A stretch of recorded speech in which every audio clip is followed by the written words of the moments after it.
Dan nasib dunia ke depannya, khususnya kawasan Timur Tengah ke depannya, itu sangat bergantung sama keputusan-keputusan yang diambil sama pemerintah Iran, Israel, dan bahkan Amerika.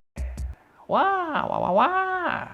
With no signs of de-escalation, roads have been clogged, with many people driving out of Tehran.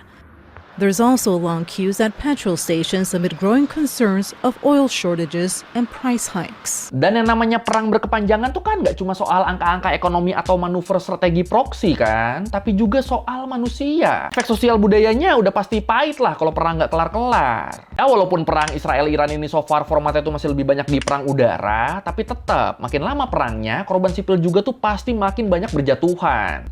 Dan akhirnya pasti banyak yang kabur ke luar negeri buat nyari tempat yang aman. Kayak misalnya kita ambil contoh Iran deh. Mereka tuh kan penduduknya kan sekitar 85 jutaan ya. Nah, kalau kena serangan udara terus-terusan, orang-orang di kota besar pasti lama-lama panik dong. Dan akhirnya mereka jadi pada eksodus ke desa atau negara tetangga. Kayak ke Turki atau Azerbaijan. Apalagi kalau terus infrastruktur rusak, listrik mati, air bersih susah, pasti kan lebih banyak lagi tuh yang cabut tuh. Nah sekarang Eropa aja udah kewalahan kan sama pengungsi dari Timur Tengah dan Afrika kan, apalagi kalau ditambah sama pengungsi dari perang ini. Dan masalah ini tuh bukan masalah sepele loh.